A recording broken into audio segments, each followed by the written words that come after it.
Jesucristo, el Verbo viviente, es el único medio de salvación. Él es el centro del pensamiento de nuestra vida, la fuente y la autoridad de la doctrina.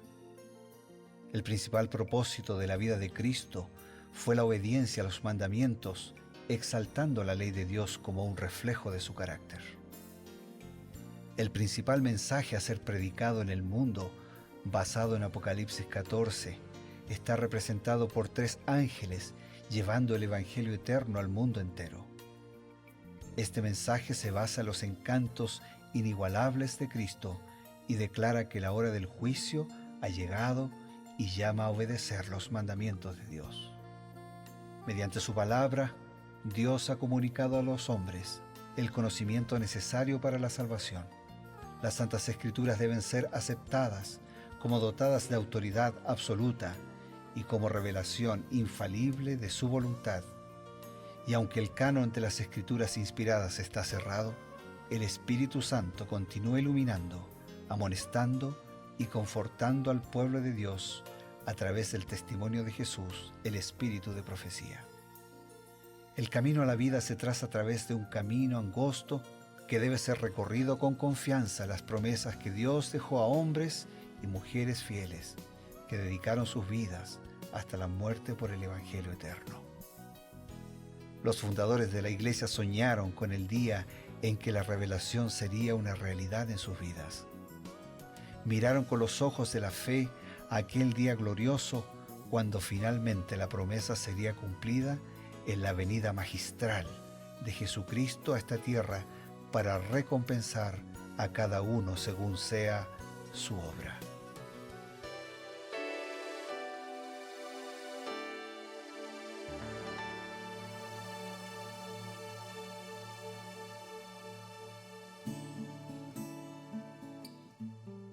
Un nuevo encuentro, una nueva oportunidad de recibir el consejo inspirado de la palabra de Dios y de manera específica el consejo oportuno del Espíritu de la profecía. Para esto tenemos la presencia del pastor Bruno Razo, que ya conocemos, que disfrutamos de esta conversación, esta charla amena y la presentación de la inspiración. Bienvenido, pastor. Gracias, pastor Ever. Siempre es con alegría que lo hacemos sabiendo que podemos encontrarnos con Dios a través de su palabra y encontrarnos con tantos amigos y hermanos a través de la televisión, de la radio, de internet, para edificarnos juntos en la palabra del Señor. Sin duda, pastor. Nosotros hemos estado viendo en estos días ya la incursión, las primeras incursiones del pueblo de Israel en territorio de Canaán, que era la tierra prometida. Después de una deslumbrante victoria bajo la dirección de Dios en Jericó, de pronto viene una derrota. Pero con toda seguridad había una causa. Esa causa era un hombre que había codiciado lo que Dios había dicho que no debían codiciar ni tomar. Hemos hablado en otras oportunidades del pecado de Acán. Ahora, ¿cómo conceptúa, cómo nos amplía la inspiración, la percepción de lo que cometió ese pecado de Acán? Elena de White lo cuenta de esta manera. En el libro Joya de los Testimonios, tomo 1, página 338. El Señor dijo a Josué, que era el líder, que Acán no solamente habían tomado las cosas que les había encargado positivamente que no se tocasen para no incurrir en maldición, sino que también las había ocultado. El Señor había dicho que Jericó y todos sus despojos debían ser consumidos, excepto el oro y la plata que habían de reservarse para la tesorería del Señor. La victoria que fue la toma de Jericó no se obtuvo por la guerra, ni porque el pueblo se expusiera a peligros. El capitán del ejército de Jehová había conducido las huestes del cielo. La batalla había sido del Señor. Él era quien la había peleado. Los hijos de Israel no asestaron un solo golpe.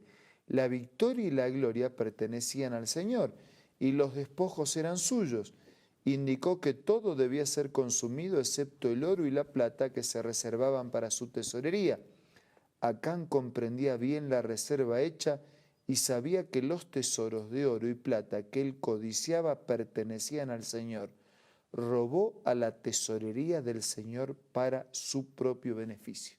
Así que él mintió, ocultó y robó a la tesorería del Señor. También le robó la gloria, ¿no? Porque la victoria había sido por Dios. Claro.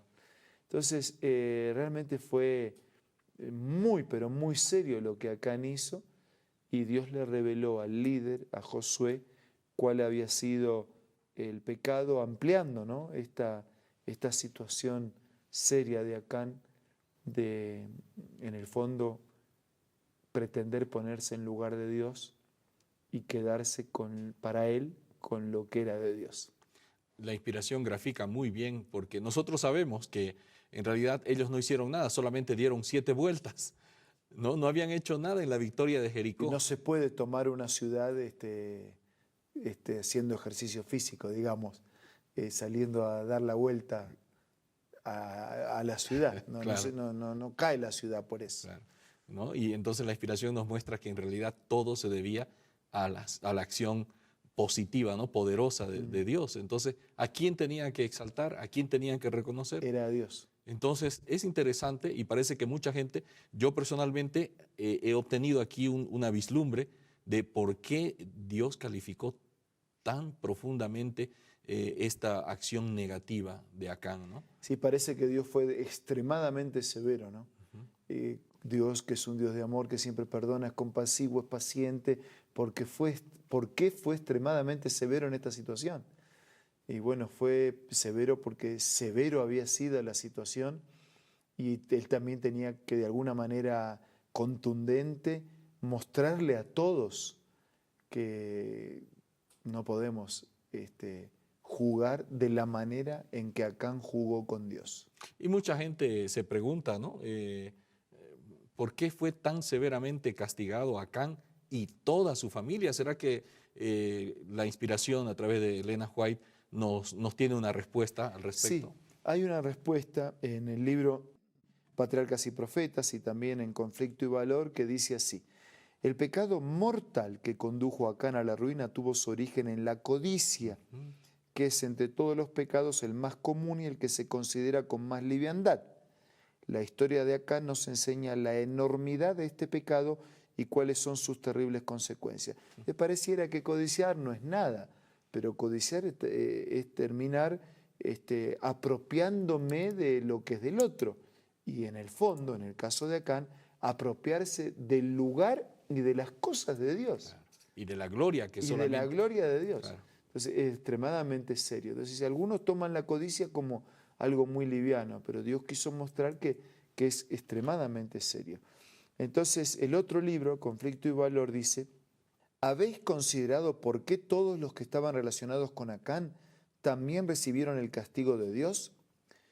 ¿Por qué no habían sido disciplinados y educados según las instrucciones dadas en la gran norma de la ley de Dios?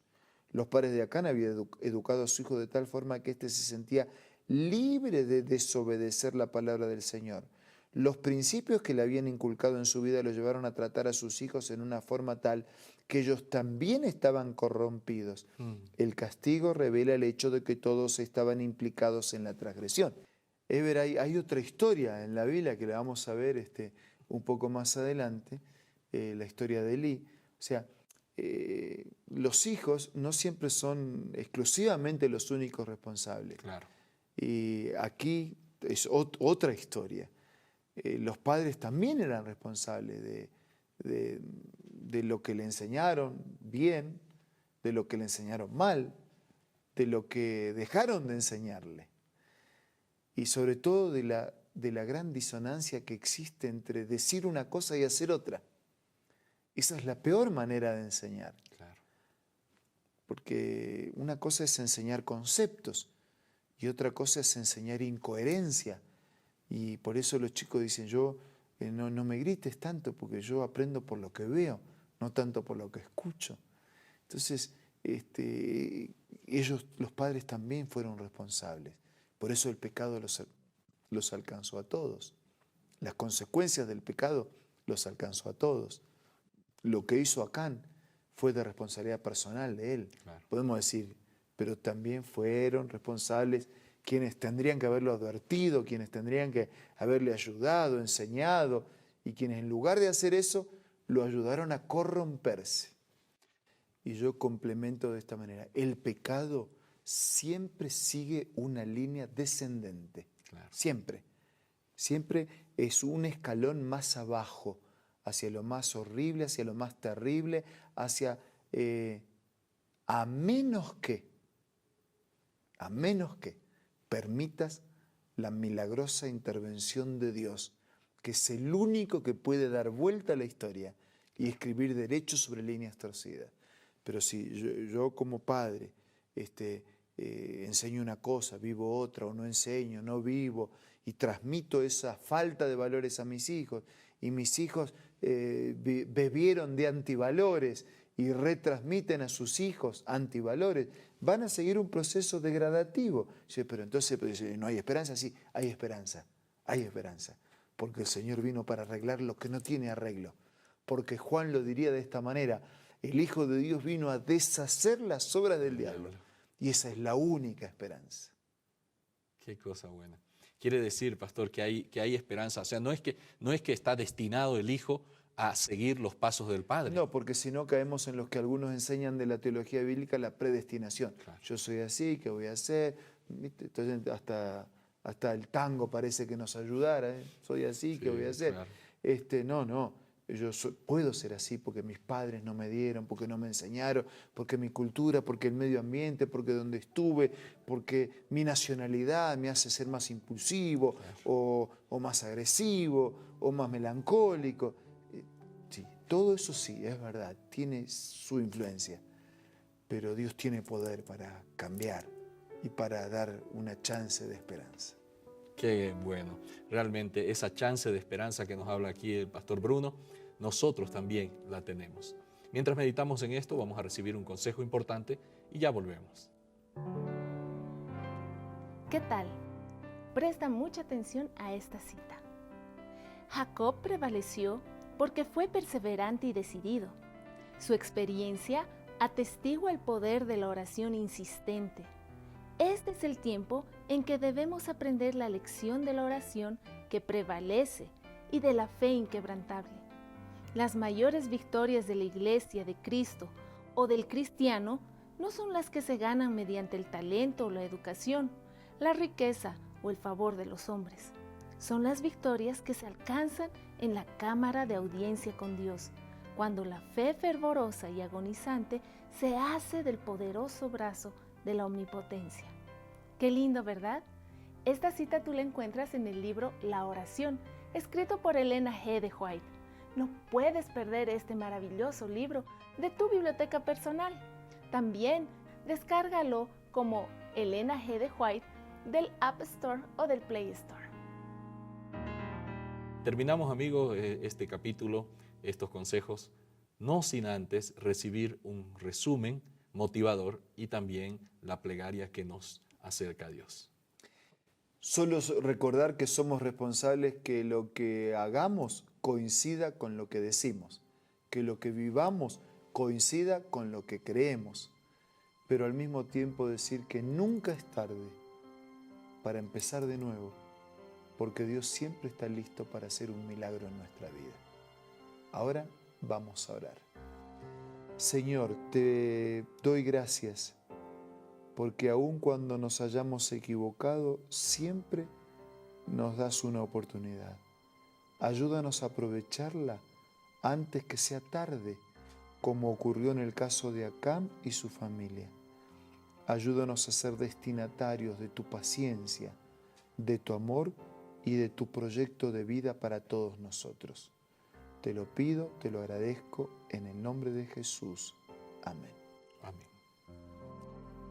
Con nosotros el reencuentro está pactado. El día de mañana, con la bendición de Dios, por intermedio de la red Nuevo Tiempo, creed en sus profetas. Hasta entonces.